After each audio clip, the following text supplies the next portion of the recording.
ഹരേ രാമ ഹരേ രാമ രാമ രാമ ഹരേ ഹരേ. ശാപം കൊണ്ട് കല്ലായ അഹല്യയെ കണ്ടുമുട്ടാൻ ഇടവരുന്നു. ശ്രീരാമ പാദ സ്പർശം മൂലം അഹല്യ മോചിക്കപ്പെടുന്നു.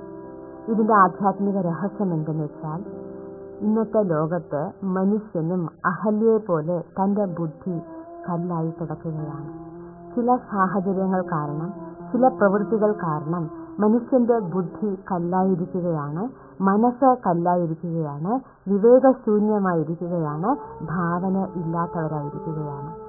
പക്ഷേ എവിടെയാണോ ആർക്കാണോ വിവേകമുള്ളത്, അവരുടെ ആ സ്പർശനം, അവരുടെ ആ സാന്നിധ്യം തന്നെ അഹല്യയെ പോലെ കല്ലുബുദ്ധിയായിട്ടിരിക്കുന്നവരിലും സമർത്ഥത കൊണ്ടുവരാൻ കഴിയുന്നുണ്ട്. വീണ്ടും അവരിൽ ഒരു ഭാവന, വീണ്ടും അവരുടെ ഉള്ളിൽ ഒരു വിശ്വാസത്തെ ഉണ്ടാക്കിയെടുക്കാൻ കഴിയുന്നുണ്ട്. അങ്ങനെ അവരുടെ ജീവിതത്തെ ധന്യമാക്കാൻ കഴിയുന്നുണ്ട്. അഹല്യ മോക്ഷം കൊണ്ട് ഉദ്ദേശിക്കുന്നത് ഓരോ മനുഷ്യർക്കും ജ്ഞാനം ആവശ്യമാണ് ജീവിതത്തിൽ. അങ്ങനെ നമ്മുടെ ബുദ്ധിയെ വിവേകമുള്ള ബുദ്ധിയാക്കി മാറ്റാൻ കഴിയുന്നുണ്ട്. ഇനി മിഥിലയിലേക്ക് പോകുകയാണ് സീതാദേവിയെ വരിക്കാനായി. ഇവിടെ സീത എന്നുദ്ദേശിക്കുന്നത് ആരെയാണ്? സീത ഭൂമിയിൽ നിന്നും കിട്ടിയതാണ്. നിലമുഴുതപ്പോൾ പവിത്രമായ ഒരു കന്യക പ്രത്യക്ഷപ്പെട്ടു എന്നാണ് രാമായണത്തിൽ വർണ്ണിക്കുന്നത്. യഥാർത്ഥത്തിൽ നാം ഓരോരുത്തരും ഭൂമി ദേവിയുടെ മക്കളാണ്. അതായത് ആത്മാവ് ഈ ഭൂമിയിൽ വീണപ്പോൾ പഞ്ചതത്വങ്ങളാൽ ഉണ്ടാക്കപ്പെട്ട ശരീരം ഭൂമിയിൽ നിന്നാണ് കിട്ടിയത്. ഒരു കുട്ടി ജനിക്കുമ്പോൾ ആ കുട്ടിയിൽ എത്ര ദിവ്യ ഗുണങ്ങളാണ്. ആദ്യം നാം നോക്കുമ്പോൾ പവിത്രതയാണ്, ശുദ്ധി, ശാലീനത, സുന്ദരത, ശീതളത എന്നിങ്ങനെ സർവ്വ ദിവ്യ ഗുണങ്ങളും ആ കുട്ടിയിൽ ഉണ്ട്. വളർന്ന് വലുതാകുമ്പോഴാണ് നമ്മുടെ ഉള്ളിൽ ആ പവിത്രത വന്ന് നമ്മുടെ ആ ഒറിജിനലായിട്ടുള്ള യഥാർത്ഥ ഗുണങ്ങൾ നഷ്ടമാകാൻ തുടങ്ങുന്നത്. പക്ഷെ ഇവിടെ ഉദ്ദേശിക്കുന്നത് എന്താണെന്ന് വെച്ചാൽ, ശ്രീരാമൻ എന്ന് വെച്ചാൽ വിവേകം, ലക്ഷ്മണൻ ത്യാഗം, വിശ്വബന്ധുത്വം, വിശ്വാമിത്ര മഹർഷി. ഇത് മൂന്നും കൂടി ചേരുമ്പോഴാണ് നമ്മുടെ ജീവിതത്തിൽ പവിത്രത എന്ന അത്യുന്നത ഗുണം വരുന്നത്. അങ്ങനെ പവിത്രതയെ കൈവരിക്കാനായി, പവിത്രതയെ തന്റേതാക്കാനാണ് ഇവർ 3 പേരും കൂടി പോകുന്നത്.